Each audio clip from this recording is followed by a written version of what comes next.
Hello friends, welcome to the new episode of my channel. আমি অরিত্র। এখন আমরা এই ভিডিওর মধ্যে কথা বলবো যে সোহম স্যার ক্রেজি বলে ছবিটা নিয়ে। এই ছবিটা ডিরেক্ট করেছেন গিরিশ কোহলি, যিনি এর আগে স্ক্রিপ্ট রাইটার হিসেবে কাজ করতেন। তো তিনি এটা ডিরেক্ট করেছেন, তার ডেবিউ ফিচার। এবার সোহম স্যার যা যা প্রমোশন করেছেন, অনেক ইন্টারভিউজ ইত্যাদি দিয়েছেন, এবং এই ছবিটার প্রমোশনাল কন্টেন্ট কিন্তু খুবই ইমপ্রেসিভ ছিল। সেটা টিজার হোক, সেটা ট্রেলার হোক, গানগুলো, প্রতিটা জিনিস কিন্তু খুবই ইমপ্রেসিভ ছিল।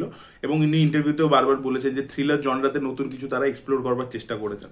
এবার দেখুন তারা যেটা করেছে, দেখুন নতুন কিছু তো একেবারে সিনেম্যাটিক ভাবে যে একদম নতুন কিছু জন্ম দিয়ে দেবো আজকের দিনে দাঁড়িয়ে, যেখানে সিনেমার 100 বছর হয়ে গেছে, সেটা কখনোই পসিবল নয়। বাট যেটা এখানে করা হয়েছে সেটা হচ্ছে যে এটা কিন্তু একটা জনরা ম্যাশ আপ। এখানে অনেকগুলো জনরাকে কম্বিনেশন করা হয়েছে। এটা একটা জাস্ট কিডন্যাপিং থ্রিলার যেরকম হয়ে থাকে সেরকম কিন্তু নয়। তার সাথে সোলো অ্যাক্ট ফিল্ম বলে একটা জিনিস হয়। আপনারা যদি ওট্টা সেরেপু সাইজ 7 বলে একটা ছবি আছে আর পার্থিবানের, যে ছবিটা এখন আবার হিন্দিতে রিমেক হচ্ছে মনে হয় অভিষেক বচ্চনকে নিয়ে। তো সেই ছবিটা একটা সোলো অ্যাক্ট ফিল্ম ছিল। সুনীল দত্তের একটা ছবি ছিল, সেটা সোলো অ্যাক্ট ফিল্ম ছিল। বা আপনারা যদি রায়ান রেনল্ডস এর বারিড বলে ছবিটা দেখে থাকেন, তো এরকম ছবি এরকম নয় যে প্রথমবার হচ্ছে। তো সোলো অ্যাক্ট ফিল্ম, তার সাথে একটা কিডন্যাপিং থ্রিলার, তার সাথে একটা সাইকোলজিক্যাল থ্রিলার কাইন্ড অফ একটা ভাইব, তার সাথে একটা কামিং অফ এজ ব্যাপার, এই অনেকগুলো জনরাকে ওরা ম্যাশ আপ করে দিয়েছে ছবিটার মধ্যে। তাই জন্য যে আউটপুটটা বেরিয়েছে সেটা খুব নতুন লাগছে, সেটা দেখতে খুব ভালো লাগছে, এবং সেটা ডেফিনেটলি একটা মানে খুবই ক্রেডিটফুল কাজ। মানে এটা এত সোজা নয়, বলতে খুব ইজি মনে হচ্ছে, করা কিন্তু খুবই ডিফিকাল্ট, এবং সেটার জন্য যথেষ্ট স্কিল সেট লাগে, এবং সেটা তারা করে দেখিয়েছে।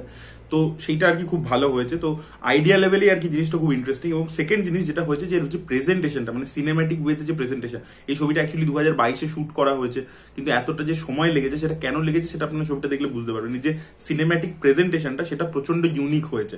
তো এখানে যেভাবে জিনিসটাকে এডিট করেছে, যেভাবে সিকোয়েন্সেস গুলোকে সাজিয়েছে, ক্যামেরার যে কাজ, যে ধরনের শর্টস ব্যবহার করেছে, যেভাবে সিকোয়েন্সেস গুলোকে সাজিয়ে, মানে খুব ইন্টারেস্টিং ওয়েতে ব্যাপারটাকে প্রেজেন্ট করা। মানে ব্যাপারটা খুব নর্মাল, একটা নর্মাল লুকিং ছবির মতো নয়। ছবিটার লুক এন্ড ফিল এবং যে লোকেশনে শুট করেছে সবকিছু না, মানে জিনিসটার মধ্যে একটা ফ্লেভার অ্যাড করছে আর কি। সেটা আপনারা ছবিটা দেখলে পরিষ্কার বুঝতে পেরে যাবেন যে কি বলছি আমি। এবং পার্টিকুলারলি একটা টায়ার চেঞ্জিং সিকোয়েন্স আছে, ওই সিকোয়েন্সটাতে যা টেনশন তৈরি করেছে।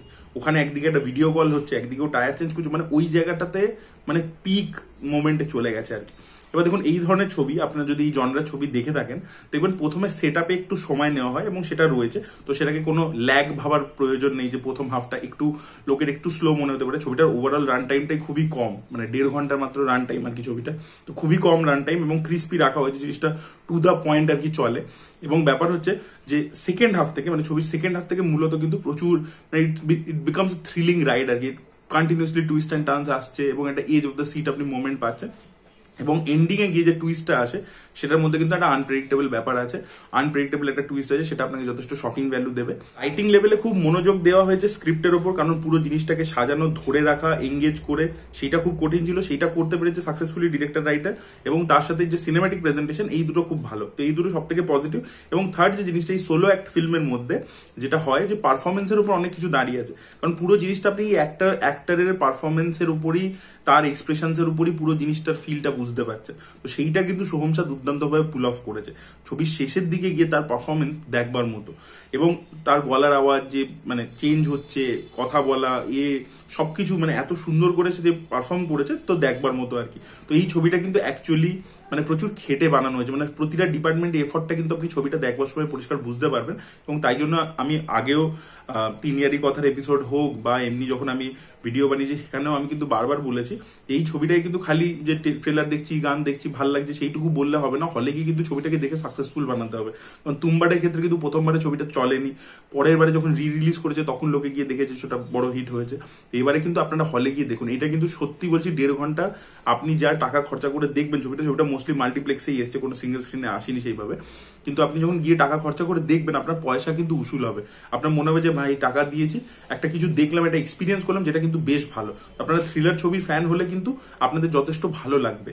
এবং ছবিটার মাধ্যমে একটা খুব সুন্দর মেসেজ দেওয়া আছে। মানে দেখবেন তুম্বাডের ক্ষেত্রেও হরর ছিল, হররের মধ্যে দিয়ে একটা মেসেজ দিয়েছিল ওরা, একটা গ্রিডের ব্যাপারে, টাকার ব্যাপারে একটা মেসেজ ছিল। এখানেও কিন্তু একটা খুব সুন্দর মেসেজিং রয়েছে, সেটা কি আমি বলছি না, সেটা আপনারা গিয়ে হলে দেখুন। সেই মেসেজটা কিন্তু খুবই ইম্প্যাক্টফুল, ঠিক আছে। এবং এই যে আমি বললাম যে একটা কোথাও গিয়ে ক্যারেক্টারের ট্রান্সফরমেশনও একটা রয়েছে। তো সোহম স্যার ক্যারেক্টারটা প্রথম দিকে যেরকম থাকে ছবি, তার মধ্যে যে চেঞ্জেস গুলো আসে, এবং ক্যারেক্টারটাকে না প্রথমে প্রচন্ড নেগেটিভ শেডে দেখিয়েছে কিন্তু, ঠিক আছে। তো সেই জিনিসপত্রগুলো, তার মধ্যে কি পরিবর্তন আসছে সেটাও কিন্তু আপনার দেখতে, একটা কামিং অফ এজ ব্যাপারটাও কিন্তু খুব সুন্দর করে এক্সপ্লোর করেছে। মানে অনেক সময় হয় কি যে থ্রিলার থ্রিলার ছবি, ইটস লাইক আ ম্যাথামেটিক্স, মানে একটা ফর্মুলার মতো। এবার আপনি যদি ফর্মটা বুঝতে পেরে যান, তার মানে কিন্তু ওটা বাজে থ্রিলার। আপনি ফর্মটা বুঝতে পারছেন এবং এই যে জনরা বেন্ডিং গুলো কখন কোনটাতে থেকে কোনটায় শিফট হচ্ছে, এটা যদি রাইটার ডিরেক্টর আপনাকে বুঝতে না দেয়, তার মানে ওটা ভালো ছবি হয়েছে। আপনি যদি ফর্মটা বুঝে যান, আপনি যদি টেকনিকটা বুঝে যান যে আচ্ছা এবার এই দিকে বাঁক নিচ্ছে, এবার এই দিকে যাচ্ছে ছবিটা, এবার এইটা করেছে, আচ্ছা এইবার এরকম হবে, সেইটা যদি বুঝে যান, বা যদি বুঝতে নাও পারছেন, আপনি বুঝতে পারছেন যে কি টেমপ্লেটে জিনিসটা এগোচ্ছে, তাহলে কিন্তু মানে একটা কোথাও গিয়ে না মানে বোঝা যায় যে আচ্ছা মানে এটা একটা একটা প্যাটার্ন মেনটেন করে করেছে। কিন্তু সেই প্যাটার্ন সব ছবির মধ্যে একটা প্যাটার্ন থাকে, থ্রিলারে বেশি করে থাকে, শ্রীরাম রাঘবনের ছবির মধ্যেও থাকে সেটা। কিন্তু সেটাকে আপনি কতটা সুন্দর করে হাইড করতে পারছেন স্টোরির মধ্যে, আপনি ইমোশনাল ব্লেন্ডের মধ্যে ব্যাপারটাকে কতটা হাইড করতে পারছেন, সেখানে আপনার ক্রাফটম্যানশিপটা আছে, সেটা কিন্তু গিরিশ কোহলি খুব সাকসেসফুলি করতে পেরেছেন। আমার ওভারঅল ছবিটা খুবই ভালো লেগেছে, আমার খুব এক্সপিরিয়েন্সটা খুবই ভালো হয়েছে, এটা ফুল স্যাটিসফাইং এক্সপিরিয়েন্স আমি পেয়েছি ছবিটা দেখে, অনেস্টলি স্পিকিং। এবং আমি তো হাইলি রেকমেন্ড করবো, আমি আগে থেকেই রেকমেন্ড করে আসছি, আমি হাইলি রেকমেন্ড করবো, কারণ এটা ইন্ডিপেন্ডেন্ট ভাবে বানানো একটা ভালো থ্রিলার ছবি। এবং এই ছবি যদি সফল হয়, সোহম শাহ সামনে আরো বানাতে পারবে, আরো অন্য নতুন ট্যালেন্টদেরকে, আরো নতুন ডিরেক্টরদেরকে, রাইটারদেরকে চান্স দেবে, তো আমরা আরো ভালো ছবি দেখতে পাবো। তো সেই জন্য আপনারা কিন্তু ক্রেজি ছবিটা হলে গিয়ে দেখুন। আর যারা অলরেডি দেখে ফেলেছেন তাদের কি মতামত অবশ্যই কমেন্টে জানাবেন। এই ভিডিওটা ভালো লেগে থাকলে লাইক করুন, শেয়ার করুন, চ্যানেলকে সাবস্ক্রাইব করতে ভুলবেন না।